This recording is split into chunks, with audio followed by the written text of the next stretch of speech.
Video उन लोगों के लिए है जिनको लगता है कि भाई अब बीटेक या बीसीए करने का कोई फ़ायदा नहीं है। अगर टेक बैकग्राउंड में तुम आ रहे हो तो कोडिंग सीखने का कोई फ़ायदा नहीं है, क्योंकि आर्टिफिशियल इंटेलिजेंस अगले 4 से 5 साल में कोई जॉब आईटी सेक्टर में बचने नहीं देगा।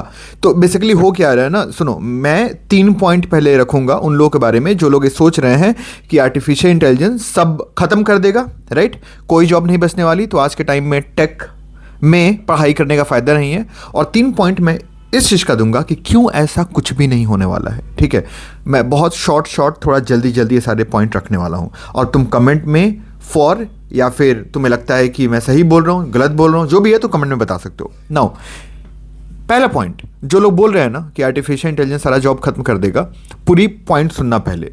तुम बताओ, जब कैलकुलेटर आया था कितना जॉब खत्म किया था? कंप्यूटर आया कितना जॉब खत्म किया? पहले हम उस पे चलते थे, कार्ट पे चलते थे, घोड़े होते थे ना जो रथ को खींचते थे, कुछ वैसा होता था, हम उस पे चलते थे। फिर हम रिक्शा पे आए, ऑटो पे आए, आज तुम देखो हम एरोप्लेन का यूज कर रहे हैं, ट्रेन का यूज कर रहे हैं। क्या हुआ यहाँ पे? पूरा का पूरा तुम इवोल्यूशन देख लो, यहाँ पे क्या हुआ? लोगों का जॉब खत्म हो गया। तुम इस बात को क्यों नहीं समझ पा रहे हो कि जब भी एक बड़ा खोज होता है, राइट, तो वो क्या करता है ना कि सोसाइटी में एक चेंज लेके आता है। जो पहले से चला आ रहा था उसको चेंज कर देता है, एटलीस्ट वो जिस चीज से कनेक्टेड है, राइट। जैसे जब पेट्रोल वाली गाड़ियां आई, राइट, तो जो कार्ट रिक्शा हुआ करता था जिसमें मैन पावर बहुत ज़्यादा लगता था, या एनिमल्स का हम यूज करते थे, उस पूरे के पूरे सेक्टर को उसने ट्रांसफॉर्म कर दिया, राइट। और फिर वो जो सेक्टर ट्रांसफॉर्म हुआ, उससे बाकी सारे सेक्टर भी कहीं ना कहीं ट्रांसफॉर्म हुए, राइट। जब कंप्यूटर आया क्या हुआ? सोचो इस बात को, जब ट्रेन आया तो क्या हुआ? जब एरोप्लेन आया तो क्या हुआ? क्या जॉब खत्म हो गया? नहीं भाई, जॉब ट्रांसफॉर्म हो गया, बहुत ज्यादा ट्रांसफॉर्म हो गया। और अगर तुम ध्यान से देखो तो जॉब पहले जितनी जो लोगों की जरूरत थी उससे ज्यादा बढ़ गई, राइट। नाउ अब तुम बोलोगे कि सर आर्टिफिशियल इंटेलिजेंस तो बिल्कुल अलग है, वो कार्ट और गाड़ी और एरोप्लेन की तरह थोड़ी है, ये तो बहुत ज़्यादा, मतलब 1000x टाइम्स ज़्यादा है, राइट, किसी भी और पुराने खोज से। तुम्हारी बात भाई बिल्कुल सही है, लेकिन तुम इस बात को समझो, अगर ट्रेन आया ना तो ट्रेन को संभालने के लिए हमें एक नॉर्मल जो कार्ट होता था उसको एक इंसान संभाल लेता था, लेकिन आज एक ट्रेन के मेंटेनेंस के लिए, एक सिंगल ट्रेन के मेंटेनेंस के लिए हमको एटलीस्ट 100 लोगों की जरूरत होती है, राइट। अब जब आर्टिफिशियल इंटेलिजेंस जैसा ब्रह्मास्त्र हम इंसानों के हाथों में आ गया है, जो शायद ब्रह्मास्त्र बन जाएगा अगले 10 सालों में, तो सोचो उसको संभालने के लिए कितने लोगों की जरूरत होगी। तुम सोच भी नहीं सकते इस सेक्टर में कैसे कैसे जॉब अभी आगे आने वाले हैं, जो अभी लोगों को नहीं दिख रहा। अभी तो सब लोग इसी में परेशान हैं, मशीन लर्निंग इंजीनियर बन जाते हैं, एमएल ऑप्स बन जाते हैं, प्रॉम्प्ट इंजीनियर बन जाते हैं, लेकिन आर्टिफिशियल इंटेलिजेंस कम से कम 50 तरीके का जॉब अगले 10 से 15 साल में क्रिएट करने वाला है, जिसके बारे में अभी कोई सोच ही नहीं रहा है। पहला पॉइंट। दूसरा पॉइंट, सिर्फ वही लोग ज़्यादा बोल रहे हैं ना कि एआई सब खत्म कर देने वाला है, कंप्यूटर साइंस में पढ़ाई करने का मतलब नहीं है, जिनको एआई के बारे में, मैं एक वर्ड यूज करूंगा, घंटा कुछ भी नहीं पता है, राइट। उनको कुछ भी नहीं पता है। वो अपने जीवन में रात को बैठ के बस चैट जीपीटी से पूछते हैं कि बताओ गर्लफ्रेंड को रिप्लाई क्या करना है, राइट, या मेरी गर्लफ्रेंड के लिए पोएट्री लिख दो। इससे ज़्यादा वो कुछ नहीं करते हैं। और यही लोग बोल रहे हैं कि एआई दुनिया ख़त्म करने वाला है, कुछ नहीं बचने वाला।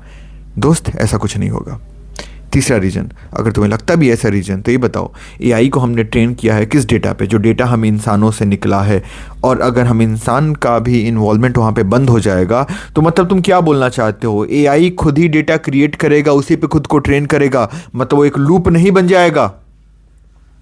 तुम इस बात को समझो, हम इंसान के पास कॉन्शियसनेस है, राइट। कॉन्शियसनेस समझते हो ना, कि तुम्हारे दिमाग में जब एक भी थॉट ना हो, जिसको हम मेडिटेटिव स्टेट बोलते हैं, तब भी तुम रहोगे, तब भी तुम्हारे होने का एहसास तुम्हारे अंदर रहेगा। लेकिन एआई सिर्फ मैथमेटिक्स है जो डेटा पे खेल रहा है।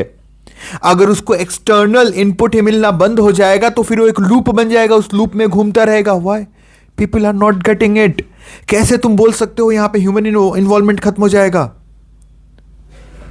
सो दीज आर माई 3 पॉइंट्स, जो डर क्रिएट किया जा रहा है कि आर्टिफिशियल इंटेलिजेंस सब खत्म कर देगा। नाउ अगला 3 पॉइंट, कि ऐसा कुछ नहीं होने वाला है दोस्त। पहली चीज़ क्या होने वाली है, अब पिछले 100 साल में जितने भी खोज हुए ना, तुम ध्यान से देखोगे तो ये सारा रिसर्च कहीं ना कहीं तुमको पुश किया। कहाँ पुश किया? क्रिएटिविटी की तरफ।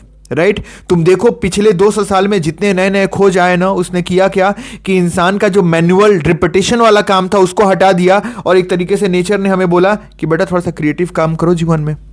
जैसे लोग रिक्शा खींचते थे, कार्ट खींचते थे, खत्म हो गया, गाड़ी आ गई। नेचर ने बोला ठीक है यार, तुम 10 घंटा दिन में इसमें लगाते हो, तुम्हारा टाइम थोड़ा बचाते हैं, अब थोड़ा इस टाइम को कुछ क्रिएटिव चीज़ों में यूज करो। अब तुमको गाड़ी चलाना सीखना पड़ेगा, अब कुछ थोड़ा सा स्किल तुम अपने अंदर लाना पड़ेगा।